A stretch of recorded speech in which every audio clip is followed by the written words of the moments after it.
Hello students, in today's lecture number 11 on alternating current, we shall discuss some more numerical problems from NCERT exercise. Up to question number 7.5 we have already discussed. Now we take question number 7.6. Obtain the resonant frequency omega r of a series LCR circuit with inductor 2 Henry, capacitance 32 microfarad and resistance 10 ohm. What is the Q value of the circuit? Circuit का Q value भी पूछ रहा है कि कितना होगा, और क्या पूछ रहा है, रेजोनेंट फ्रीक्वेंसी पूछ रहा है. तो देखिए आसान सा सवाल है. इसमें हमें क्या गिवन है वो लिख लीजिए पहले. Given that L is equal to 2 henry. 2.0 लिखो या 2 लिखो एक ही बात है. इंडक्टेंस का वैल्यू हो गया ये. कैपेसिटेंस कितना दे रखा है, 32 माइक्रोफेरेड. माइक्रोफेरेड, माइक्रो का मतलब 10⁻⁻⁻6 फेरेड. और रेजिस्टेंस दे रखा है 10 ओम. ये वैल्यूज आपको गिवन है. तो सबसे पहले पूछ रहा है रेजोनेंट फ्रीक्वेंसी. रेजोनेंट फ्रीक्वेंसी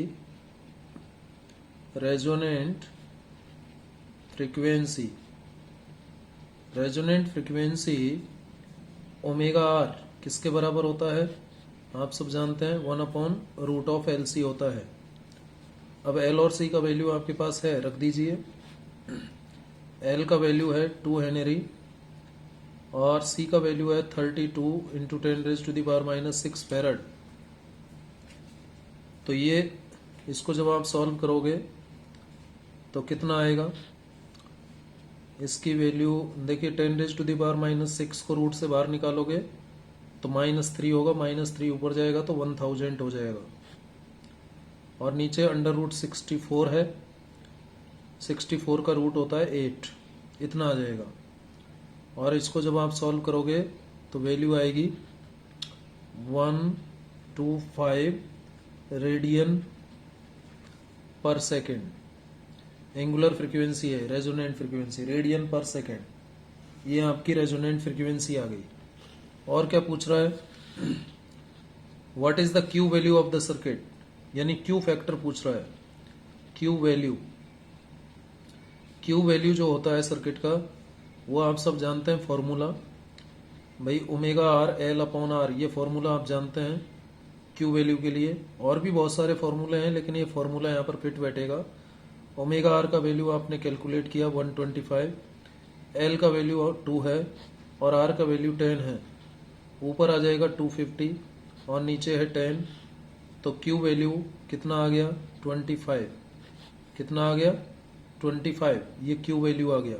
तो इस तरीके से Q वैल्यू निकाला जा सकता है. रेजोनेंट फ्रीक्वेंसी आ गई, Q वैल्यू आ गया. ठीक है, सिंपल सा क्वेश्चन था. चलिए आगे बढ़ते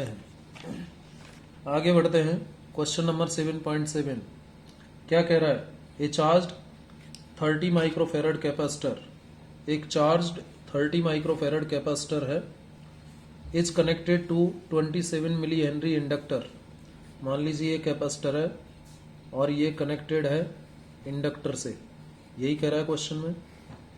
ठीक है, और यहाँ पर कोई सोर्स होगा, एंगुलर ये सोर्स है, मान लीजिए एसी सोर्स ही होगा निश्चित तौर पर. C का वैल्यू 30 माइक्रोफेरेड दे रखा है और L का वैल्यू 27 मिली हेनरी ये दे रखा है. तो what is the angular frequency of free oscillations of the circuit. Angular frequency क्या होगा फ्री ऑसिलेशंस का, तो वो पूछ रहा है. तो देखिए एंगुलर फ्रीक्वेंसी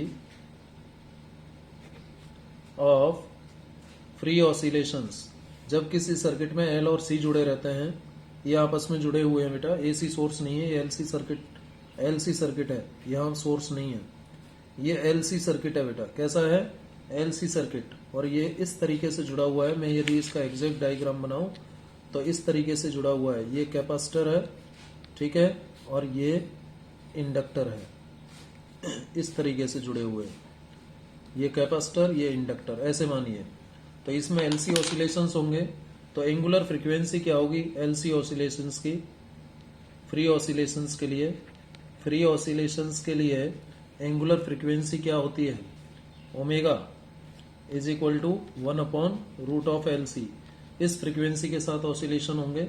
ये हमने इसका जब LC सर्किट का डेरिवेशन डिस्कस किया था तब ये फ्रीक्वेंसी आई थी।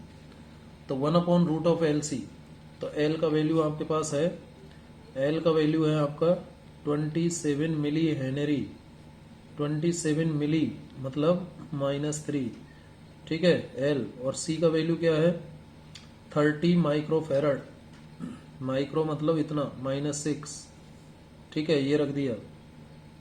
अब इसको सॉल्व कर लें तो ये वैल्यू कितनी आ जाएगी, ये वैल्यू आ जाएगी -9 ये हुआ, और ये 0 है तो 10 मान लें, तो ये -5 और -3 -8, और -8 को जब रूट से बाहर ले जाओगे तो -4, ऊपर जाएगा तो 10 की पावर 4, ठीक है ऊपर जाएगा तो 10 की पावर 4, और नीचे 27 इंटू 3 81, और 81 का हो जाएगा 9, कितना हो जाएगा 9, इतना आ जाएगा। यानी ये आ गया आपका कह सकते हो 10/9 इंटू 10⁻³ और 10/9 को 1.1 अप्रोक्सीमेटली लिखा जा सकता है इंटू 10⁻³ रेडियन पर सेकेंड। ये आपका फ्री ऑसिलेशंस का फ्रीक्वेंसी आ गया, फ्री ऑसिलेशंस का फ्रीक्वेंसी आ गया, सिंपल सा। Omega is equal to 1/√LC इसमें रखना है आपको। तो ये वाला डायग्राम नहीं बनाना है बेटा, ये वाला नहीं बनाना है, ये बनाना है LC सर्किट की बात हो रही है। चलिए next question number 7.8। Suppose the initial charge on the capacitor, suppose the initial charge on the capacitor in question 7.7। Question 7.7 में क्या सिचुएशन थी, ये कैपेसिटर था और ये एक इंडक्टर जुड़ा हुआ था। ये क्वेश्चन 7 की सिचुएशन है। कह रहा है कि यदि कैपेसिटर पर जो चार्ज है वो कितना हो, 6 मिली कूलाम हो इनिशियल चार्ज। इनिशियल चार्ज यदि 6 मिली कूलाम है किस पर, कैपेसिटर पर, ठीक है initial charge is 6 milli coulomb. Initial charge का मतलब क्या हो गया, इनिशियल चार्ज का मतलब क्या हो गया बेटा, at t is equal to 0 charge का जो वैल्यू है, चार्ज का जो वैल्यू है वो कितना है, मान लीजिए QM होता है, आप जानते हो क्योंकि हमने थ्योरी में पढ़ा था Q का वैल्यू कितना आया था QM cos ओमेगा t ये आया था। तो t की वैल्यू 0 रखोगे तो Q बराबर QM आ जाएगा, यानी QM का वैल्यू है 6 मिली कूलाम, है या नहीं, 6 मिली का मतलब इतना कूलाम -3 कूलाम, ठीक है। What is the total energy stored in the circuit initially, तो इनिशियली सर्किट में कितनी एनर्जी स्टोर होगी, इनिशियली सर्किट में कितनी एनर्जी स्टोर होगी और लेटर टाइम टोटल एनर्जी क्या होगी। तो इनिशियली यानी t इज इक्वल टू 0 पर एनर्जी जो होगी वो इलेक्ट्रिकल एनर्जी होगी, क्योंकि केवल कैपेसिटर के पास एनर्जी होगी। तो UE निकाल लेते हैं, और UE स्क्वायर होता है, UE is equal to electrical energy QM²/2C होता है। ये फॉर्मूला यहाँ फिट बैठेगा क्योंकि QM दे रखा है 6 इंटू 10⁻³ और ये होल स्क्वायर आ जाएगा अपॉन 2 इंटू C क्या दे रखा है, C आपको ऊपर वाले 7.7 में दे रखा है 30 माइक्रोफेराड, इतना। तो इसको सॉल्व करें तो 6 6 36 ऊपर आया और ये 10 की पावर -6 हो गया, और नीचे ये 60 इंटू 10 की पावर -6, 10 की पावर -6 10 की पावर -6 कैंसिल हो गया, तो ये हो गया 0.6 जूल। कितना एनर्जी आया, 0.6 जूल एनर्जी आया। ये इनिशियल एनर्जी आई, ये एनर्जी जो आई इलेक्ट्रिकल एनर्जी, ये t इज इक्वल टू 0 पर आई, और जो मैग्नेटिक एनर्जी है t इज इक्वल टू 0 पर वो क्या होगी, 0 होगी। तो at t is equal to 0 जो टोटल एनर्जी होगी, टोटल एनर्जी जो होगी वो क्या होगी, total energy U would be equal to UE plus UM। अब UE कितना है 0.6 और UM कितना है 0, तो कितना आ गया 0.6 जूल। ये टोटल एनर्जी आ गई इनिशियली, ठीक है। अब हमें लेटर किसी टाइम पर what is the total energy at later time, तो किसी और टाइम पर एनर्जी क्या होगी एट लेटर टाइम्स। अब एनर्जी क्या हो जाएगा, एल और सी के बीच में शेयर हो जाएगा। किसी और समय पर जो एनर्जी है एल और सी के बीच में शेयर हो जाएगी। ये एल है, ये सी है, एल और सी के बीच में एनर्जी शेयर हो जाएगी और जो टोटल एनर्जी है वो तो कांस्टेंट ही रहेगी। ठीक है, कि वहां पर यदि हम मान लें, यहां पर लिख सकते हैं at later time, at later time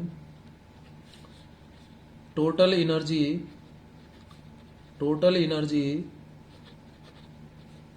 is shared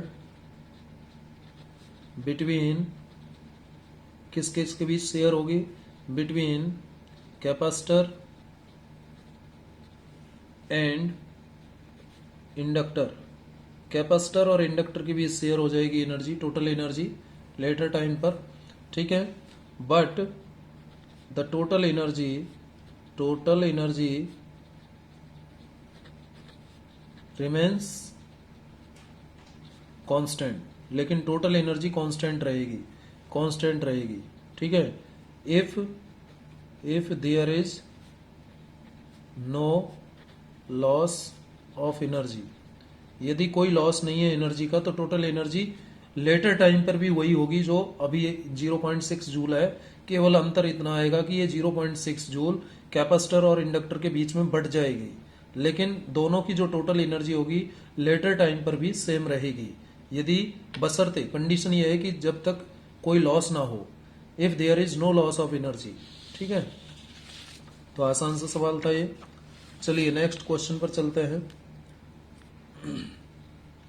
7.9 क्या कह रहा है question, a series LCR circuit, a series LCR circuit with R is equal to 20 ohm, L is equal to 1.5 henry and C is equal to 35 microfarad is connected to a variable frequency 200 volt AC supply। मतलब एक L है, एक C है और एक R है, ये series में जुड़े हुए हैं एक वेरिएबल फ्रीक्वेंसी सोर्स से, यानी AC सोर्स से। वेरिएबल फ्रीक्वेंसी मतलब सोर्स कैसा हो गया, AC सोर्स हो गया। तो 200 वोल्ट AC ये इसका रेटिंग दे रखा है और L का वैल्यू कितना है, 1.5 हेनरी का इंडक्टर है। ठीक है, और कैपेसिटर कितनी कैपेसिटेंस का है, 35 माइक्रोफैरड, और रजिस्टर कितनी वैल्यू का है, 20 ओम। ठीक है, ये सब दे रखा है। तो कह रहा है when the frequency of the supply equals to natural frequency of the circuit. तो इसी लाइन को पकड़ लेना है बेटा, यही लाइन सब कुछ बता रही है हमें। when the frequency of the supply equals the natural frequency of the circuit, तो जब when frequency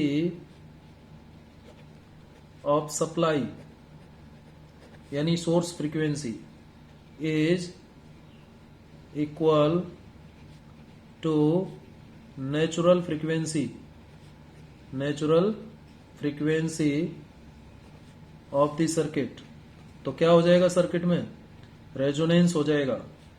then resonance will occur in circuit, तो सर्किट में क्या हो जाएगा बेटा, रेजोनेंस हो जाएगा। ठीक है, तो कह रहा है इसका मतलब रेजोनेंस के समय की बात कर रहा है। What is the average power transfer to the circuit in one complete cycle, तो एक कंप्लीट साइकिल में कितनी पावर ट्रांसफर होगी। तो रेजोनेंस के समय आप जानते हो impedance is equal to resistance हो जाता है, और रेजिस्टेंस कितना है हमारा, 20 ओम। तो इम्पीडेंस भी क्या आ गई, 20 ओम आ गई, क्योंकि रेजोनेंस के समय इम्पीडेंस बराबर रेजिस्टेंस होता है, क्योंकि एक्सएल का वैल्यू एक्ससी के बराबर होता है। तो उस केस में मिनिमम इम्पीडेंस होगी, और ये मिनिमम इम्पीडेंस रेजिस्टेंस के बराबर होगा, जो कि हमें गिवन है 20 ओम। तो इम्पीडेंस भी कितनी हो गई, 20 ओम हो गई। अब इस समय करंट मैक्सिमम होगा सर्किट के अंदर, क्योंकि क्या हो रहा है, रेजोनेंस हो रहा है। तो जो पावर होगी एवरेज पावर की यदि मैं बात करूं तो एवरेज पावर कितनी आएगी, एवरेज पावर की यदि मैं बात करूं तो देखिए पावर जो होती है पावर जो होती है average power VRMS IRMS cos phi ये होता है, लेकिन फाई जीरो हो जाएगा, फाई जीरो हो जाएगा क्योंकि रेजोनेंस हो रहा है, रेजोनेंस हो रहा है इसलिए फाई जीरो हो जाएगा, तो ये आ जाएगा VRMS इंटू IRMS। अब हमारे पास IRMS नहीं है तो मैं IRMS को क्या लिख सकता हूँ, VRMS अपॉन Z लिख सकता हूँ। तो यानी एवरेज पावर का फॉर्मूला क्या बना, V square RMS upon Z, ये बना फॉर्मूला। और V स्क्वायर RMS कितना है, 200 volt, 200 is the RMS voltage और इसका स्क्वायर अपॉन Z क्या है 20। ठीक है, तो ये कितना आ जाएगा, सॉल्व कर लें अब इसको इसको सॉल्व करें तो ऊपर 200 इंटू 200 और नीचे 20, 0 से 0 कैंसिल और 2 से ये 10 तो कितना आ गया 2000 वाट। कितना पावर आ गया 2000 वाट, आंसर आ गया 2 किलो वाट जिसको आप कह सकते हो। 2000 वाट होगा एवरेज पावर ट्रांसफर, इतने वाट पावर ट्रांसफर हो जाएगी, यानी 2 किलो वाट, 2000 वाट का हो या 2 किलो वाट। ठीक है, चलिए next question 7.0, question number 7.10। A radio can tune over the frequency range, एक रेडियो को ट्यून किया जा सकता है over the frequency range of a portion of medium wave, over the frequency range of a portion of medium wave. Broadcast band कितना है, broadcast band 800 kilohertz to 1200 kilohertz, ये broadcast band है। ठीक है, if it's LC circuit has an effective inductance of 200 micro Henry, यदि LC circuit की effective inductance कितनी है 200 micro Henry, what must be the range of its variable condenser. Condenser मतलब capacitor, ध्यान रखिए, देखो नाम बदल के दे दिया है। कंडेंसर को हम और क्या कहते हैं, कैपेसिटर, कैपेसिटर का ही दूसरा नाम है कंडेंसर। तो what must be the range of its variable condenser, यानी कंडेंसर की रेंज क्या होनी चाहिए, किस रेंज का कैपेसिटर लगाया जाना चाहिए। तो जब हम ट्यून कर रहे हैं रेडियो को, तो ट्यूनिंग ऑफ रेडियो के लिए जो एलसी ऑसिलेशंस का फ्रीक्वेंसी है वो इक्वल होना चाहिए फ्रीक्वेंसी ऑफ रेडियो वेव के, फ्रीक्वेंसी ऑफ रेडियो वेव के। जो भी एलसी ऑसिलेशंस होंगे उसका फ्रीक्वेंसी रेडियो वेव की फ्रीक्वेंसी से मैच करना चाहिए। ठीक है, तो उस समय आप देखिए, उस समय क्या होगा, रेजोनेंट फ्रीक्वेंसी की यदि मैं बात करूं तो ओमेगा आर क्या आ जाएगा 1/√LC, तो यहां से 2 पाई न्यू आर आ जाएगा, कितना 1/√LC, तो यहां से आप न्यू आर निकाल लोगे, कितना आ जाएगा 1/2 पाई √LC, ये फॉर्मूला बनेगा। ठीक है, ये फॉर्मूला बनने वाला है। ठीक है, अब इसका स्क्वायर कर दो तो nu R square is equal to 1/4 pi square LC, ये आ जाएगा। हमें चाहिए सी निकालने के लिए सी को इधर ले जाओ और इसको लिख दो 4 pi square nu R square into L, ये लिखा जा सकता है। ठीक है ना, जब इसको सॉल्व करोगे आप, इसको आप सॉल्व करोगे कैसे, 4 और पाई का वैल्यू 3.14 होल स्क्वायर, और रेजोनेंट फ्रीक्वेंसी कितनी है, resonant frequency, what is resonant frequency, resonant frequency question में देखिए, एक फ्रीक्वेंसी है 800 किलोहर्ट्ज और दूसरी है 1200 किलोहर्ट्ज। तो पहले 800 के लिए कैलकुलेशन कर ले। 800 किलो हर्ट्ज, किलो का मतलब 10⁻³ ये फ्रीक्वेंसी है होल स्क्वायर, इंटू एल क्या है, एल इंडक्टेंस 200 माइक्रो हेनरी, ये दे रखा है 200 माइक्रो हेनरी।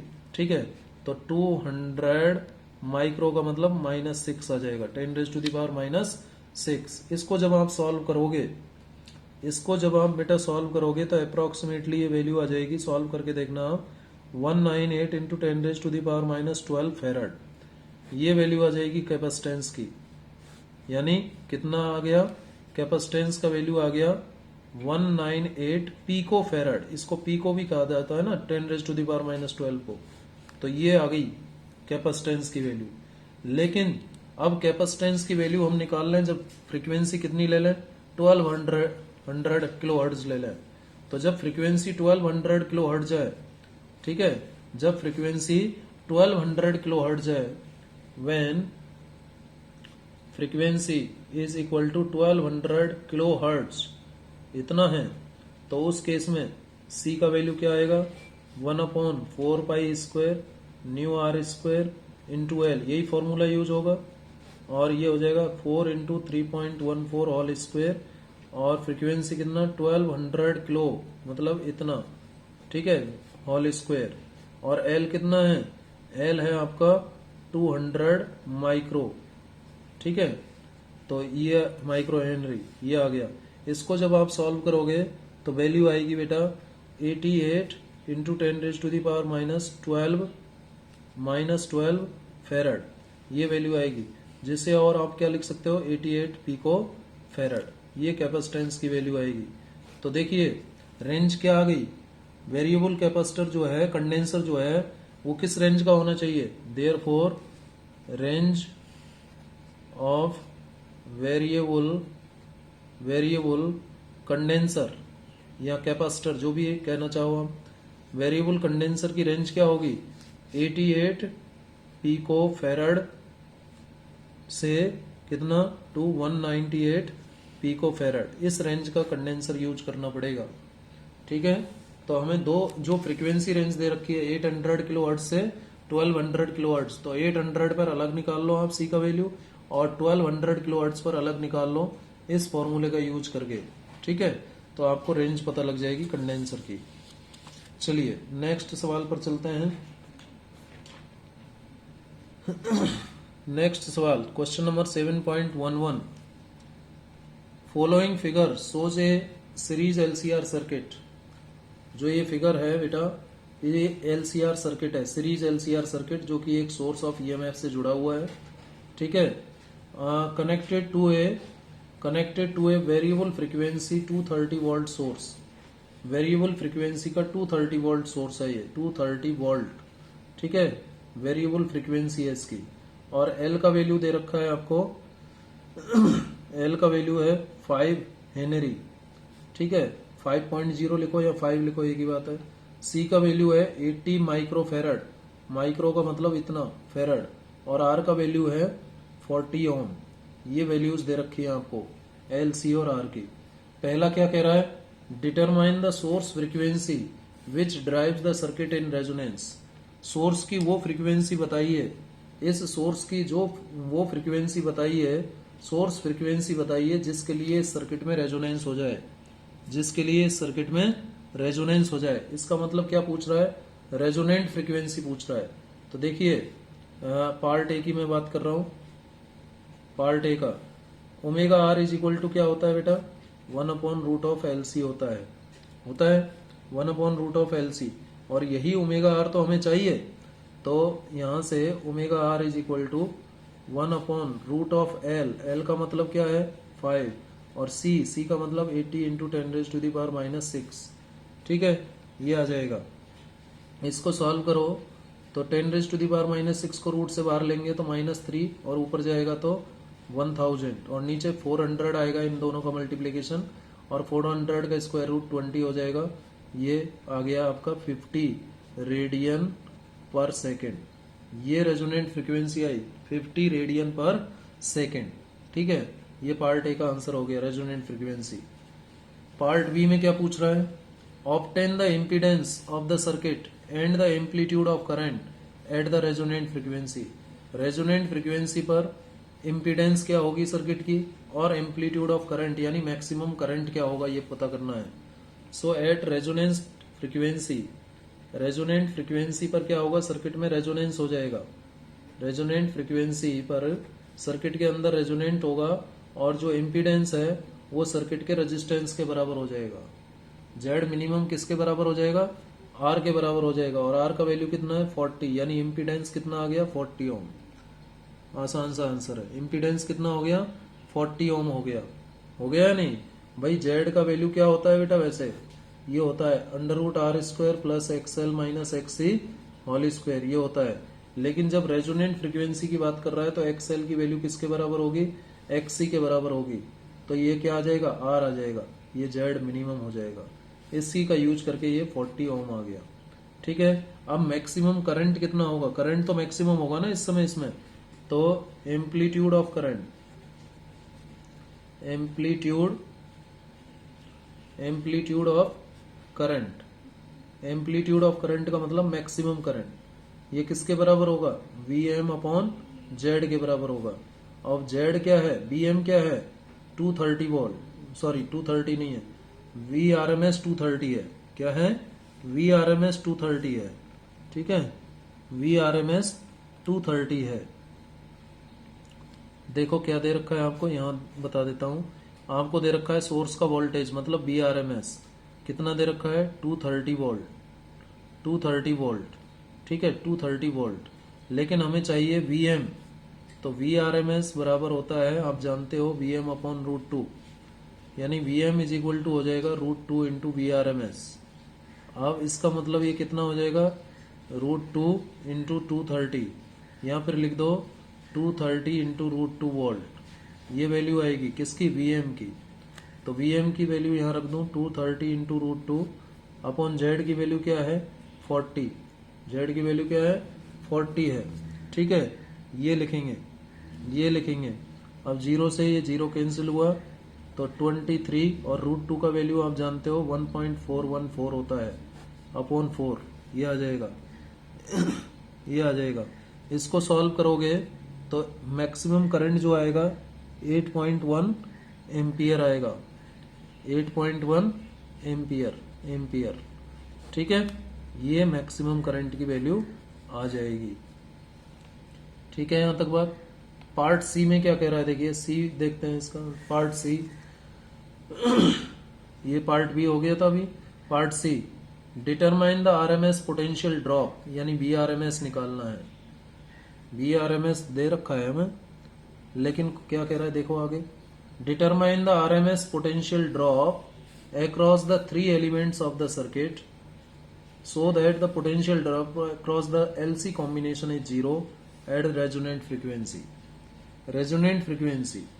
तो पोटेंशियल ड्रॉप निकालना है across the three elements of the circuit, circuit के तीनों एलिमेंट्स के अक्रॉस हमें पोटेंशियल ड्रॉप चाहिए, तो कैसे निकालूं, देखिए पोटेंशियल ड्रॉप अक्रॉस एल निकालना है, तो पोटेंशियल ड्रॉप अक्रॉस एल यदि आप लिखोगे तो कैसे लिखते हो, VL is equal to I into XL होता है, आई का मतलब IRMS, आई का मतलब क्या होता है, IRMS होता है, ये आप जानते हो, ठीक है, RMS, और IRMS का वैल्यू ये IM है तो अपॉन √2 करके IRMS आ जाएगा, क्या आ जाएगा, IRMS आ जाएगा।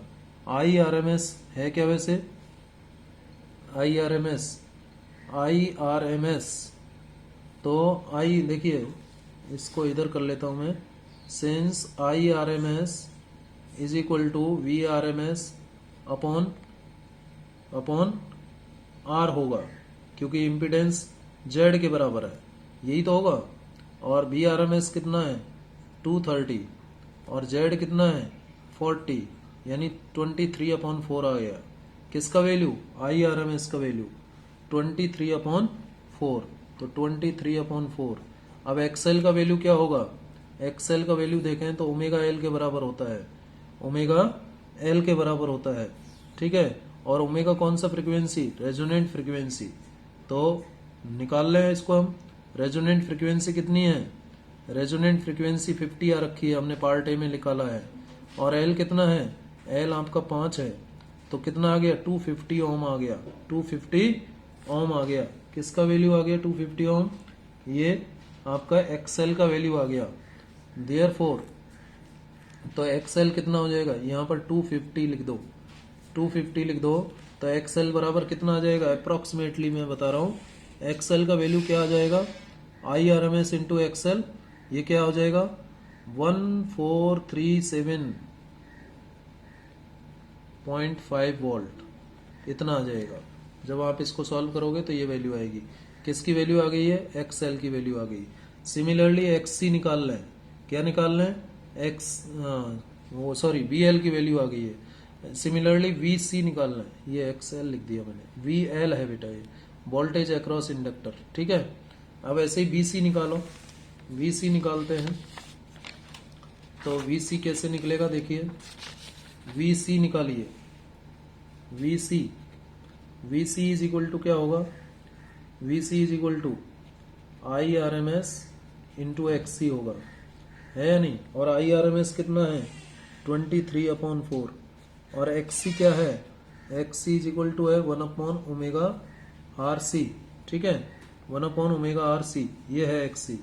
अब ओमेगा R का वैल्यू आपको दे रखा है, कितना रेजोनेंट फ्रीक्वेंसी 50 आया था, और कैपेसिटेंस कितना है, कैपेसिटेंस है 80, कितना है 80 माइक्रो, मतलब इतना, ठीक है। अब इसको सॉल्व करें तो कितना आ जाएगा, ये 2 जीरो कैंसिल होंगी तो -4 और 4 ऊपर जाएगा तो ये 4 0/40, अब ये कैंसिल होगा तो ये आगे 4 2 जा 8, 2 4 5 जा 20 और 250, कितना आ जाएगा 250 ओम। ये XC का वैल्यू आया, किसका वैल्यू आया, XC का वैल्यू आया 250 ओम, ठीक है। किसका वैल्यू आ गया बेटा 250, तो इसको यहां लिख दें 250, क्या लिख दें 250, ठीक है 250। तो ये कितना हो जाएगा 25 3 जा 75 का 5 7, 25 2 जा 50 और 7 57, और ये 0/4, इसको जब आप सॉल्व करोगे तो कितना आएगा वही 4 1 जा 4, 4 4 जा 16, 4 3 जा 12 और 4 7 जा 28.5 वोल्ट। ये VC का वैल्यू आया, कैपेसिटर के अक्रॉस वोल्टेज इतना आ गया 1437.5 वोल्ट, ठीक है, ये आ गया। अब लेकिन यदि पोटेंशियल ड्रॉप चाहिए across the combination of LC combination, देखिए question, potential drop across the 3 elements, तो हमने L के अक्रॉस निकाल लिया VL, ठीक है, हमने C के अक्रॉस निकाल लिया VC, और VR क्या होगा, potential across resistor VR is equal to IRMS into R होगा। IRMS कितना है 23/4 और R कितना है 40, सॉल्व करेंगे तो 230 वोल्ट आ जाएगा, किसका VR का वैल्यू 230 वोल्ट आ जाएगा, ठीक है ना, VR का value, potential drop across register, ये निकल गया। अब आगे कह रहा है so that the potential drop across LC combination is 0 at resonant frequency, कि LC combination के अक्रॉस जो पोटेंशियल ड्रॉप होगा वो 0 होगा, ये शो करना है, ये शो करना है। सो पोटेंशियल ड्रॉप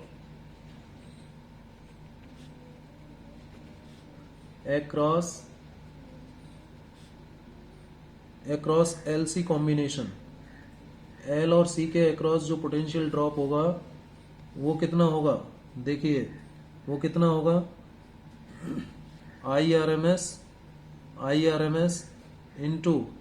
इंटू क्या होगा बेटा XL माइनस XC, ये होगा, यही होगा। मैंने क्या लिखा XL minus XC, drop minus क्यों लिया है, क्योंकि आप देखिए यदि आप L और C की बात करते हैं तो इसी सर्किट में आ जाओ, L और C में देखिए जरा, करंट तो सब में सेम रहता है, लेकिन C में जो वोल्टेज है वो नीचे की तरफ होता है VC, और इसमें L में वोल्टेज ऊपर की तरफ होता है VL, और ये करंट होता है, इसमें ये करंट होता है, करंट तो सेम डायरेक्शन में होता है तीनों में, तो BL और VC एक दूसरे के अपोजिट है, तो XL और XC भी एक दूसरे के अपोजिट होंगे, इसलिए नेगेटिव ले लिया है, इसलिए क्या ले लिया है, नेगेटिव ले लिया है, ठीक है। अब at resonance, since at resonance, जब रेजोनेंस होगा, ठीक है, रेजोनेंस या फिर कहें रेजोनेटिंग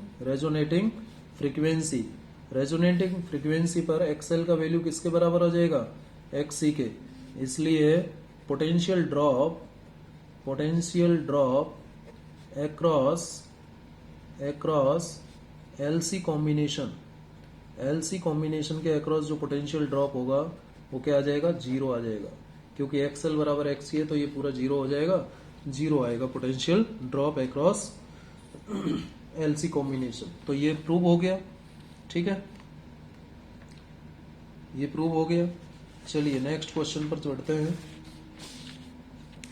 नेक्स्ट क्वेश्चन देखिए, ये कुछ क्वेश्चंस जो है ट्रांसफार्मर के ऊपर है। तो क्या कह रहा है, a power transmission line feeds input power. एक पावर ट्रांसमिशन लाइन है जिसको इनपुट पावर दी जाती है एट 230 वोल्ट। कितने वोल्ट पर, सॉरी 2300 वोल्ट।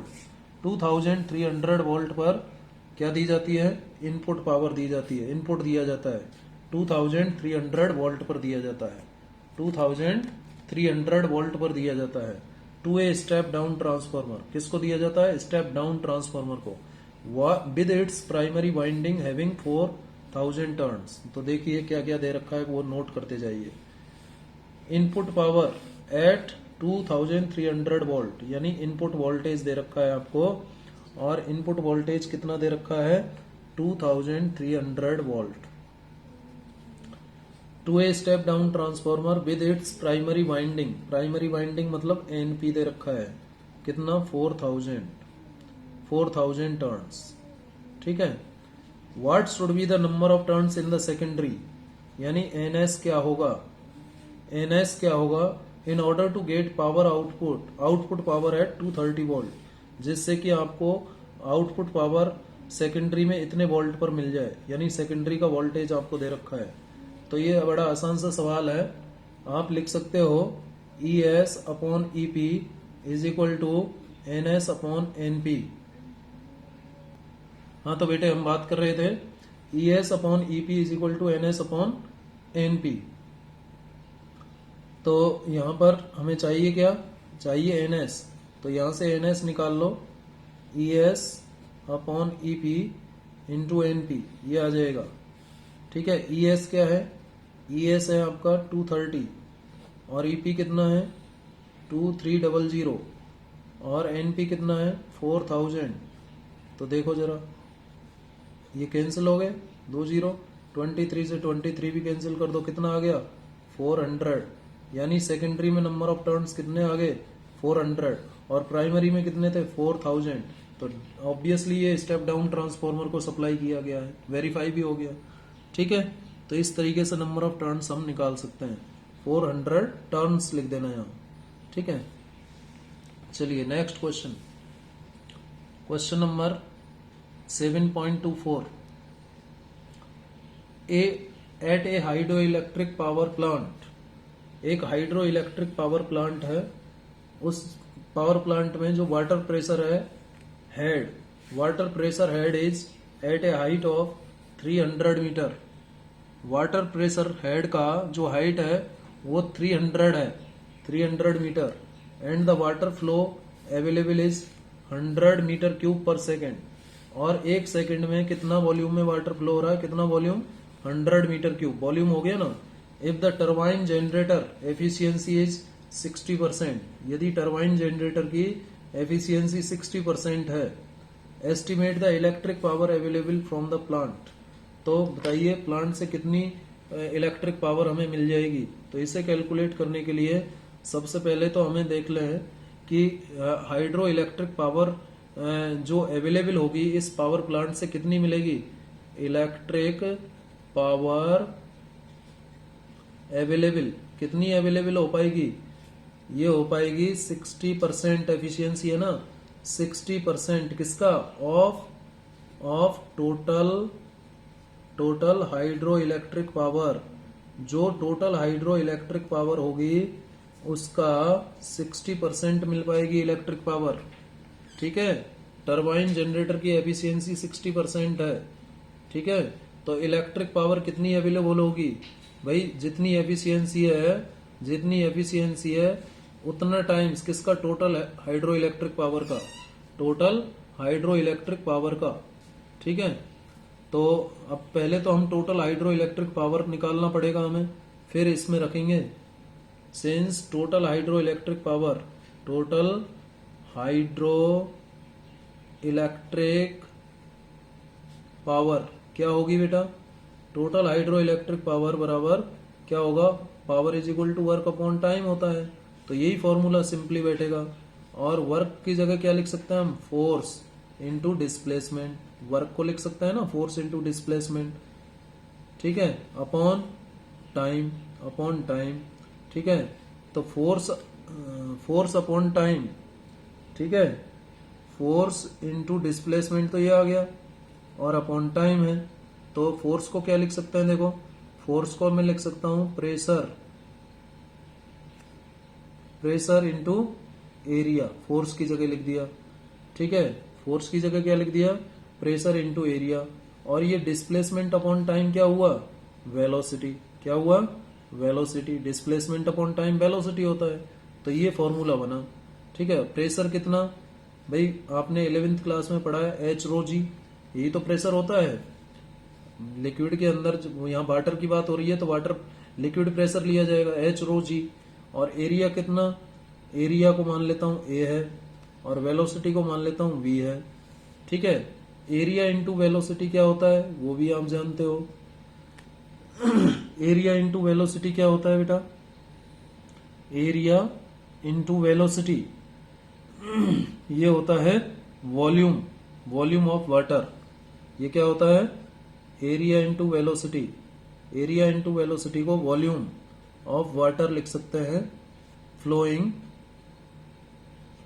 पर सेकेंड, ये एरिया इंटू वेलोसिटी हो जाएगा, ठीक है। तो अब देखिए जरा, ये आपकी टोटल हाइड्रो इलेक्ट्रिक पावर आई, ठीक है। अब ये volume of water flowing per second area into velocity, इसको आप चाहें तो ऐसे ही रहने दो, चलो। टोटल हाइड्रो इलेक्ट्रिक पावर का फॉर्मूला ये बना, तो इलेक्ट्रिक पावर अवेलेबल कितनी होगी, therefore electric power available, available बराबर 60%, 60% मतलब इतना, ठीक है, किसका, टोटल हाइड्रो इलेक्ट्रिक पावर का। तो टोटल कितना है, एच रो जी और वॉल्यूम इनटू वॉल्यूम, ठीक है। वॉल्यूम किसका, वाटर फ्लोइंग पर सेकेंड का। तो ये हो गया आपका, 0 से 0 कैंसिल, 0.6 हो गया ये तो। और हाइट कितनी दे रखी है आपको, हाइट दे रखी है 300 मीटर हेड की, प्रेशर हेड की जो हाइट है वो 300 मीटर दे रखी है, ठीक है। और डेंसिटी वाटर की आप जानते हो 1000 होती है, यानी 10⁻³ और जी का वैल्यू आपको क्वेश्चन में दे रखा है 9.8, नहीं भी दे रखा हो तो पता होना चाहिए। और वॉल्यूम कितना आया, वॉल्यूम, वॉल्यूम कितना है, वॉल्यूम देखो कितना है, water flow available is 100 metre cube per second, 100 metre cube per second. ये तो वॉल्यूम कितना हुआ, 100 हुआ, कितना हुआ, 100 हुआ, 100, इतने वाट पावर आएगी।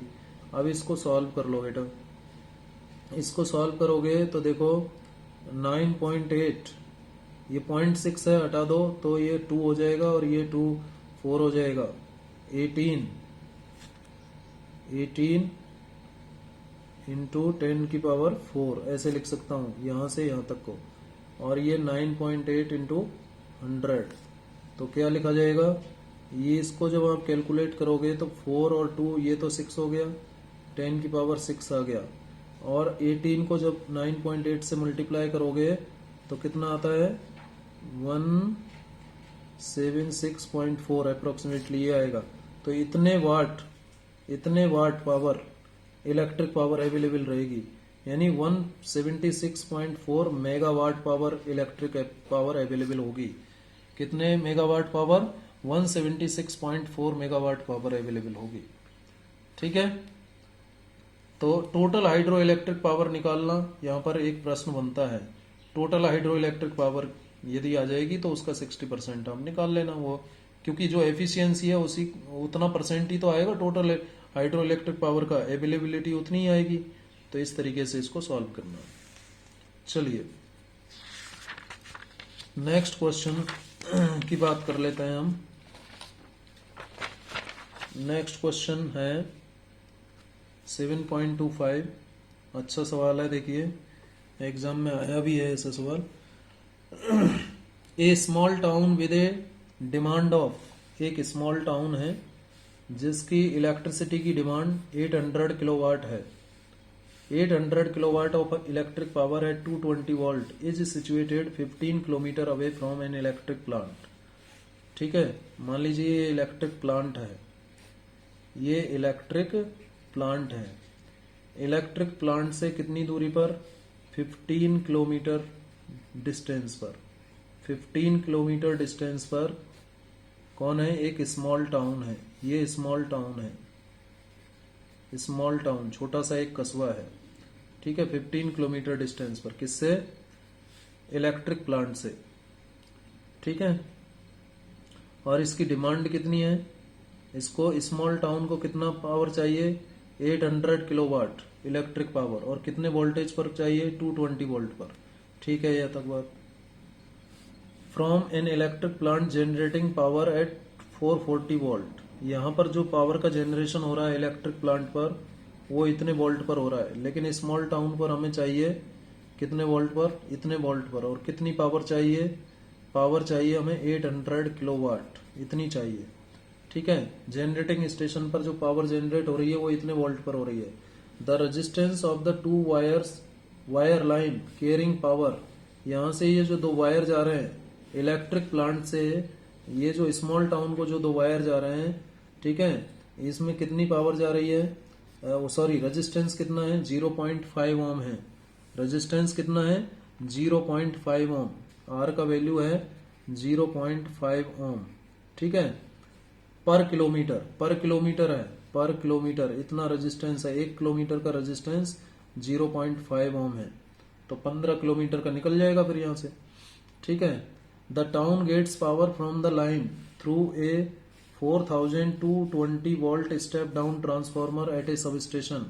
तो यहाँ कोई सब स्टेशन होगा, सब स्टेशन से पावर टाउन को मिलती है, और जो सब स्टेशन में ट्रांसफॉर्मर है वो स्टेप डाउन ट्रांसफॉर्मर है। तो सब स्टेशन में जो ट्रांसफॉर्मर है उसकी रेटिंग है 4000 इनपुट वोल्ट है, और 220 वोल्ट लिखा हुआ है। 4220 वोल्ट ऐसे लिखा है, तो मतलब ये इनपुट पावर है और ये आउटपुट है। ये स्टेप डाउन ट्रांसफॉर्मर है। इनपुट पर हाई वोल्टेज अप्लाई किया और आउटपुट में लो वोल्टेज मिल रहा है, इसका मतलब स्टेप डाउन ट्रांसफॉर्मर की हेल्प से ऐसा हो रहा है, ठीक है। क्या पूछ रहा है? Estimate the line power loss in the form of heat. तो हीट की फॉर्म में कितना पावर लॉस हो जाएगा ये निकालना है। तो सबसे पहले देखिए सॉल्यूशन देखते हैं इसका। तो पहले तो लाइन रेजिस्टेंस निकाल लो। रेजिस्टेंस ऑफ लाइन कितना होगा, ठीक है, बराबर होगा किसके बराबर? रेजिस्टेंस क्या होता है भाई? टोटल लेंथ ऑफ, दो वायर हैं तो दोनों वायर की टोटल लेंथ, ठीक है, ऑफ टू वायर लाइन। इसको मल्टीप्लाई कर दें, किससे मल्टीप्लाई कर दें? इसको मल्टीप्लाई कर दें resistance per unit length, resistance per unit length से मल्टीप्लाई कर दें आर पर यूनिट लेंथ से। तो टोटल लेंथ क्या है? देखिए इलेक्ट्रिक प्लांट से टाउन के बीच का डिस्टेंस 15 किलोमीटर है, यानी एक वायर का डिस्टेंस हुआ, एक वायर का लेंथ हुआ 15, तो टोटल लेंथ कितना हुआ? टोटल लेंथ हुआ 15 इंटू 2, क्लियर। और into resistance per unit length कितना है?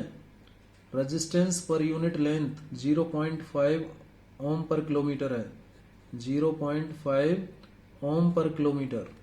तो ये कितना आ जाएगा रेजिस्टेंस टोटल यदि निकालें तो 30 इंटू 0.5, यानी ये आ जाएगा आपका 15 किलो ओम, 15 ओम। ये टोटल रेजिस्टेंस होगा लाइन का। लाइन का रेजिस्टेंस ये आ जाएगा बेटा, ठीक है। टोटल रेजिस्टेंस निकाल लिया हमने, कितना आ गया? 15 ओम। अब जिस वोल्टेज पर पावर भेजी जा रही है थ्रू द लाइन वो कितना है? देखो जरा, ये ट्रांसफॉर्मर बता रहा है ना, सब स्टेशन पर जो ट्रांसफॉर्मर रखा है उसका वोल्टेज, इनपुट वोल्टेज कितना है? 4000। इसका मतलब यहां से इलेक्ट्रिक प्लांट से यानी जनरेटिंग स्टेशन से जो पावर भेजी जा रही है वो 4000 वोल्ट से 4000 वोल्ट पर भेजी जा रही है। फिर से समझिए, जो सब स्टेशन पर आपको ट्रांसफॉर्मर दे रखा है उसकी जो रेटिंग है, सब स्टेशन ट्रांसफॉर्मर को जो इनपुट वोल्टेज मिल रहा है वो 4000 है। इसका मतलब प्लांट से जो लाइन आ रही है, जो इलेक्ट्रिकल एनर्जी आ रही है वो 4000 वोल्ट पर आ रही है सप्लाई। तो यहाँ लिख सकते हो हम voltage at which power is sent through the line, ठीक है, voltage at which power is sent through line, line के जरिए जो पावर भेजी जा रही है वो किस वोल्टेज पर भेजी जा रही है, 4000 वोल्ट। फिर से देखिए कहां से पता चलेगा, इस सब स्टेशन के ट्रांसफॉर्मर से पता चलेगा। 4000 इनपुट है इसका मतलब यहां से प्लांट से 4000 वोल्ट पर पावर आ रही है, ठीक है। अब टाउन को जो सप्लाई होगी पावर, टाउन को जो सप्लाई होगी, टाउन को कितने वोल्ट पर सप्लाई देनी है, 800 किलोवाट पर देनी है। टाउन को पावर जो सप्लाई देनी है वो 800 किलोवाट पर देनी है। Power supplied to town substation, town का जो सब स्टेशन है उसको पावर कितने पर सप्लाई दी जा रही है, 800 किलोवाट, 800 किलोवाट यानी 800 इंटू 10⁻³ वाट, इस पर सप्लाई दी जा रही है इतनी पावर पर। तो लाइन के अंदर जो आरएमएस करंट होगा, तो आई आरएमएस क्या होगा, यानी लाइन में जो करंट फ्लो होगा, इस लाइन में जो करंट फ्लो होगा बेटा वो आई आरएमएस कितना होगा, आई आरएमएस इज इक्वल टू होगा, आप जानते हो किसके बराबर होगा, पावर, ठीक है, upon voltage, power upon voltage, जान रहे हो ना, power is equal to voltage into current, उस फॉर्मूले से power is equal to voltage into current, इस फॉर्मूले से आई की जगह आई आरएमएस लिखा, पावर अपॉन वोल्टेज। अब पावर कितनी है, कितनी पावर पर सप्लाई देनी है, 800 किलोवाट इतने पर, और कितने वोल्टेज पर आ रही है, 4000 पर आ रही है, 4000 पर आ रही है। तो जो आरएमएस करंट होगा, ठीक है, आरएमएस करंट होगा वो कितना होगा, इसको सॉल्व कर लीजिए। आरएमएस करंट आ जाएगा आपको 2 जीरो से, ये 2 जीरो कैंसिल हुआ, और 4 से ये 2, 4 2 जा 8, 4 10 जा 40, तो 10 ऊपर जाएगा तो 2 बचेगा, यानी 200 आ जाएगा। कितना आ जाएगा, 200 एम्पियर, ये आरएमएस करंट आ जाएगा। आरएमएस करंट आ गया 200 एम्पियर। अब देखिए क्या क्या पूछ रहा है, ये आरएमएस करंट निकाल लिया। पहला क्या पूछ रहा है, line power loss in the form of heat, heat के फॉर्म में कितना लॉस होगा। जब आरएमएस करंट आपने प्राप्त कर लिया, देखिए ए लाइन पावर लॉस कितना होगा, लाइन में जब करंट फ्लो होगा, ट्रांसमिशन होगा, तो कितना पावर लॉस हो जाएगा, P इज इक्वल टू हो जाएगा आपका I R M S square into R, इतना पावर लॉस हो जाएगा। और आई आर एम एस है 200, इसका स्क्वायर मतलब ये, और रेजिस्टेंस हमने पहले निकाल ही लिया, कितना आया था, 15 ओम आया था। सॉल्व कर लो, कितना आ जाएगा, ये आ जाएगा आपका 600 किलोवाट। कितना आ जाएगा बेटा, 600 किलोवाट। सॉल्व करोगे तो ये आपकी इतना लॉस होगा, 600 किलोवाट तो लॉस हो जाएगा, 600 किलोवाट लॉस हो जाएगा, इतना लॉस्ट हो जाएगा ट्रांसमिशन में। तो बी पूछ रहा how much power must the plant supply, तो फिर प्लांट को कितनी सप्लाई देनी पड़ेगी, assuming there negligible power loss due to leakage, leakage के कारण नेग्लिजिबल पावर लॉस है, तो प्लांट को कितनी सप्लाई देनी पड़ेगी जिससे कि टाउन पर 800 किलोवाट पहुंच जाए। तो प्लांट को जो सप्लाई देनी पड़ेगी बेटा, प्लांट को सप्लाई जो देनी पड़ेगी, power supplied by the plant कितनी होगी, पावर सप्लाइड बाय प्लांट कितनी, power to be supplied by plant to town, ठीक है, कितनी देनी पड़ेगी भाई, ये होगी आपके पावर स्टेशन पर कितनी रिसीव हो रही थी, 800 किलोवाट, ठीक है, और लॉस कितने हैं, 600 किलोवाट के लॉस है, तो लॉस को जोड़ना पड़ेगा ना, यानी 1400 किलोवाट ये पावर सप्लाई देनी पड़ेगी, कहां से, प्लांट से। जब इतनी प्लांट से पावर आएगी तब जाकर के सब जो स्मॉल टाउन है उस पर इतनी पावर पहुंचेगी, क्योंकि इतना तो लॉस ही हो जाएगा। तो ऑलरेडी जनरेटिंग स्टेशन से जितना लॉस हो रहा है उतना ऐड करके पावर भेजना पड़ेगा, ठीक है। तो ये हो गया। और क्या पूछ रहा है सी में, characterize the step up transformer at the plant. तो प्लांट पर कौन सा ट्रांसफॉर्मर है, स्टेप अप होगा ये तो निश्चित है, ठीक है ना, स्टेप अप होगा ये तो निश्चित है, लेकिन उसका वोल्टेज और पावर क्या होगा, सी पार्ट कर रहा हूं मैं। सी पार्ट की बात करूं तो वोल्टेज ड्रॉप कितना होगा, voltage drop on the line, voltage drop on line, line पर कितना वोल्टेज ड्रॉप हो जाएगा, आई आर कितना होगा, आई आर एम एस, और आई आर एम एस कितना है 200 और आर कितना है 15, तो कितना वोल्टेज ड्रॉप हुआ, 3000 वोल्टेज ड्रॉप हुआ, इतना वोल्ट ड्रॉप हो जाएगा, 3000 तो वोल्टेज ड्रॉप हो जाएगा, ठीक है। और आपको भेजना कितने पर है, आपको भेजना कितने पर है, देखिए the town gets power from the line through a 4220 volt step down transformer, यानी यहाँ पर 4000 मिल रहा है आपको, 4000 मिल रहा है, और जो लाइन के अक्रॉस वोल्टेज ड्रॉप हो रहा है वो कितना है 3000, तो प्लांट से कितना भेजा गया होगा, प्लांट से कितना भेजा गया होगा, voltage output of step up transformer from plant, voltage output of step up transformer at plant कितना होगा बेटा, भाई रिसीव कितना हो रहा है 4000, रिसीव 4000 हो रहा है, और 3000 जो है आपका, रिसीव तो 4000 हो रहा है और 3000 लाइन के अक्रॉस ड्रॉप हो रहा है, तो कितना भेजा गया है वहां से 7000 वोल्ट भेजा गया है। स्टेप अप ट्रांसफॉर्मर का सेकेंडरी का जो वोल्टेज है वो 7000 है, इसका मतलब सेकेंडरी का वोल्टेज कितना है 7000 है, ठीक है। और 440 जो है 440 वोल्ट जो है ये क्या है, जनरेटिंग स्टेशन पर पावर जनरेट हो रही है, electric plant generating power at 440 volt, यानी इनपुट इतना है जनरेटिंग स्टेशन से।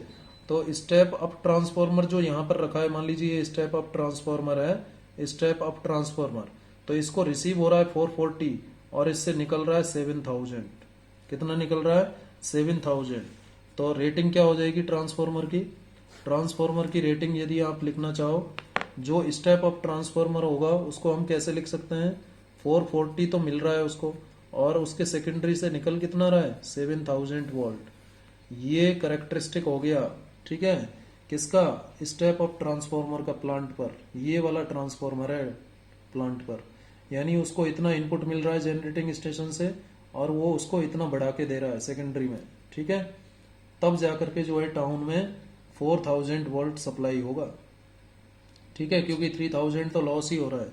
तो ये एक अच्छा सवाल था जिसको आपको दोबारा से सॉल्व करना चाहिए, देखना चाहिए, समझ में आया होगा।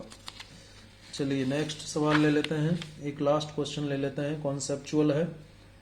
An inductor L of reactance XL, एक इंडक्टर है जिसका रिएक्टेंस एक्सएल है, ठीक है, एक इंडक्टर है जिसका रिएक्टेंस क्या है एक्सएल है, ठीक है, is connected in series with A bulb, एक बल्ब के साथ इसको सीरीज में जोड़ा गया है, इसका इंडक्टेंस एल है, इसको बल्ब के साथ सीरीज में जोड़ा गया है टू एन एसी सोर्स, और एसी सोर्स से जोड़ दिया। ब्रीफली एक्सप्लेन कीजिए how does the brightness of the bulb change, कि बल्ब की ब्राइटनेस कैसे चेंज होगी when number of turns of the inductor is reduced. तो देखिए जब नंबर ऑफ टर्न्स घटा दोगे इंडक्टर के, जब नंबर ऑफ टर्न्स घटा देंगे, number of turns of the inductor क्या हो रहे हैं, पहला केस ले रहा हूं मैं, इंडक्टर इज रिड्यूस्ड, तो जब नंबर ऑफ टर्न्स बढ़ाओगे तो जो इंडक्टर का एक्सएल है वो क्या हो जाएगा, विल डिक्रीज, एक्सएल डिक्रीज होगा, और जब एक्सएल डिक्रीज होगा तो क्या होगा, करंट इंक्रीज हो जाएगा, करंट विल इंक्रीज, और जब करंट इंक्रीज होगा सर्किट में तो brightness of the bulb therefore brightness of the bulb will increase. ठीक है, पहला पार्ट हो गया।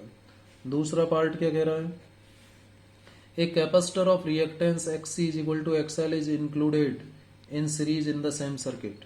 इसी सर्किट में एक कैपेसिटर जोड़ दिया गया, मान लीजिए ये इंडक्टर है और इसी के साथ एक कैपेसिटर जोड़ दिया, ये लीजिए, और फिर बल्ब जुड़ा हुआ है, ये बल्ब है मान लीजिए, ठीक है, ये बल्ब है, ऐसे जोड़ दिया है और इसी सर्किट में जोड़ा है, AC सर्किट है, ये लीजिए, ठीक है। लेकिन क्या कह रहा है कि XL बराबर XC है, XL बराबर XC है। तो जब XL बराबर XC होगा तो Z बराबर क्या हो जाएगा बेटा, R square plus XL minus XC whole square, ठीक है, ये हो जाएगा, ठीक है।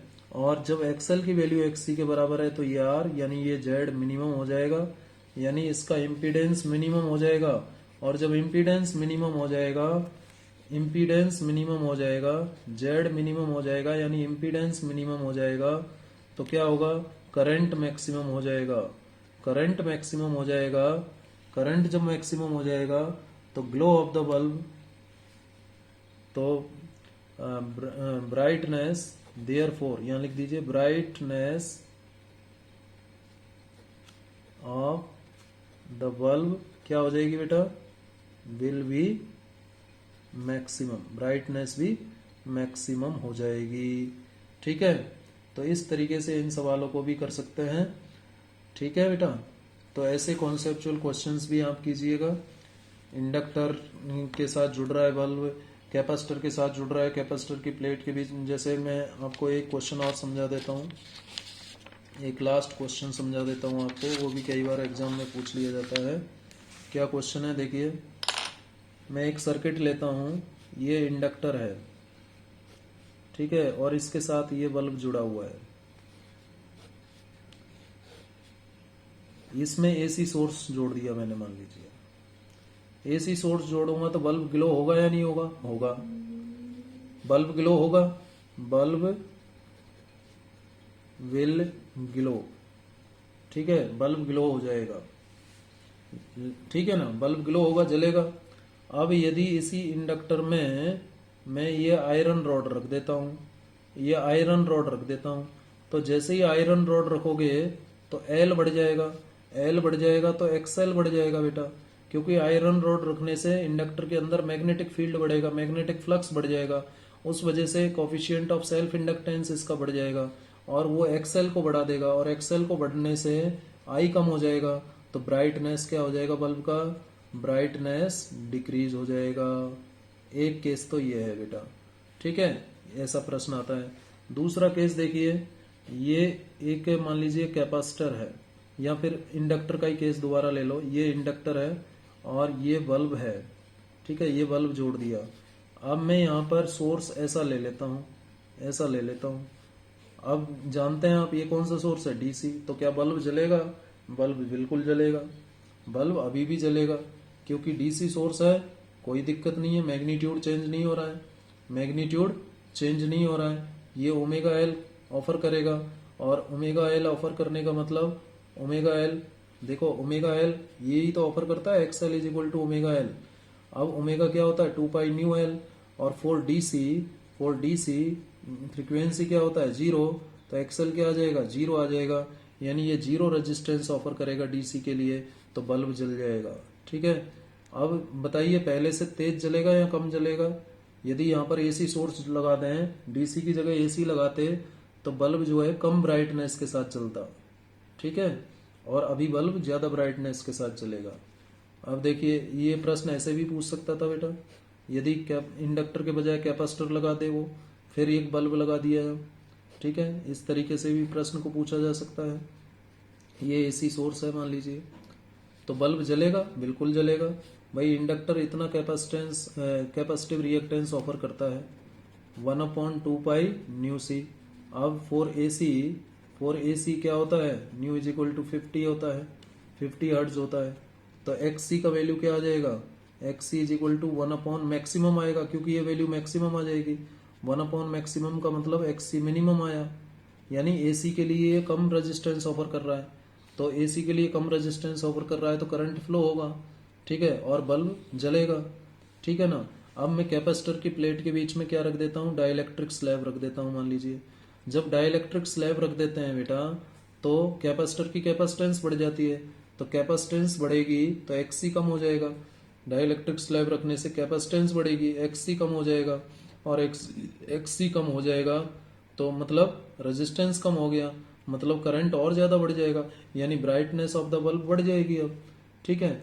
अब यदि इसी प्रश्न को वो ऐसे पूछता कि एक कैपेसिटर है और ये लीजिए ये बल्ब लगा हुआ है, ठीक है, और ये इस सोर्स से जुड़ा हुआ है, मान लीजिए ऐसे सोर्स से जुड़ा हुआ है, यानी ये सोर्स कौन सा है, डीसी सोर्स। अब आप जानते हो फॉर डीसी फ्रीक्वेंसी कितनी होती है, 0, तो एक्सी क्या हो जाएगा, 1/0, यानी क्या आ जाएगा, इन्फिनिटी आ जाएगा, वेरी लार्ज आ जाएगा, यानी बहुत ज़्यादा रिएक्टेंस ऑफर करेगा कैपेसिटर डीसी के लिए। तो यहाँ पर करंट फ्लो होगा ही नहीं, ये ब्लॉक कर देगा करंट को, यहाँ करंट 0 हो जाएगा, ठीक है।